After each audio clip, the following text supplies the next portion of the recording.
Hi అండి, నేను మీ మౌనిక. అందరూ ఎలా ఉన్నారు? బాగున్నారని అనుకుంటున్నాను. ఇవాళ అయితే మన వీడియోలో అయితే టమాటా పచ్చడి అయితే ఎలా ప్రిపేర్ చేసుకుందాం చూసేద్దాం, వచ్చేయండి. ఫస్ట్గా అయితే స్టవ్ ఆన్ చేసి కడాయి పెట్టుకొని అలానే టమాటా ముక్కలు అయితే వేసేసుకుందాం. అలానే పచ్చిమిరపకాయలు, ఉల్లిపాయల ముక్కలు అయితే వేసేసుకుందాం. నిజంగా నేను అంటున్నానని కాదు, టేస్ట్ అయితే బాగుండిద్ది. టమాటా పచ్చడి ఇలా కూడా చేసుకోవచ్చని మీకు తెలిస్తే కనుక కామెంట్ బాక్స్లో కామెంట్ అయితే చేయండి. చూడండి, మనమైతే మూత అయితే పెట్టేసుకున్నాం కదా, అదేవిధంగా 2 రెబ్బలు కరివేపాకు అయితే వేసుకుందాం. చాలా బాగుండిద్ది ఫ్రెండ్స్, మీరు కూడా ట్రై చేయండి. చూడండి, టమాటా ముక్కలు అయితే బాగా వేగుతున్నాయి కదా, కొంచెం అటు ఇటు తిప్పుకొని మనమైతే దగ్గరికి కలబెట్టుకుంటూ ఉండాలి. ఇంకా 10-15 నిమిషాల్లో అయితే టమాటా ముక్కలు అయితే ఉడుగుతాయి. మనం ఈ లోపైతే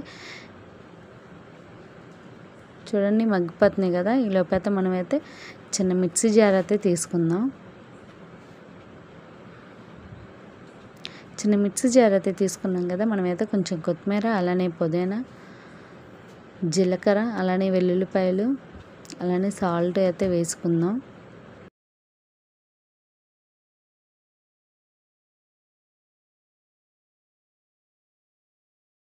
చూడండి, సాల్ట్ అను జీలకర్ర అలానే వేసుకున్నాం కదా, సాల్ట్ అయితే వేయడం మీకు స్కిప్ అయింది, నేనైతే సాల్ట్ అయితే యాడ్ చేశాను.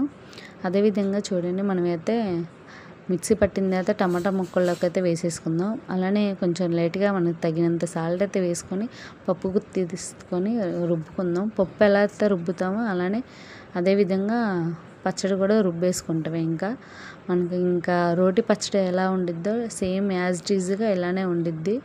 మీరు ఎప్పుడైనా తినకపోతే కనుక ఇలా ట్రై చేయండి.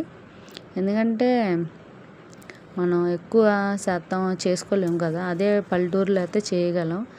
సిటీలో అనేప్పటికీ ఇలానే అయ్యిద్ది. మిక్సీలో తిన్న అంత టేస్ట్ ఉండదు. నేనైతే ఎప్పుడైనా తినాలనిపించింది నోటికి అనుకుంటే కనుక, నోరు చప్పగా ఉన్నప్పుడు ఇలానే ట్రై చేస్తాను.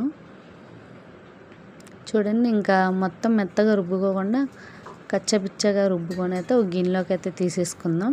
అలానే పైన లైట్గా ఆయిల్ అయితే పోసుకొని కొంచెం ఎగ్ ఆమ్లెట్తో కాంబినేషన్ అయితే బాగుండిద్ది. నా వీడియో కనుక మీకు నచ్చినట్లయితే లైక్ చేసి షేర్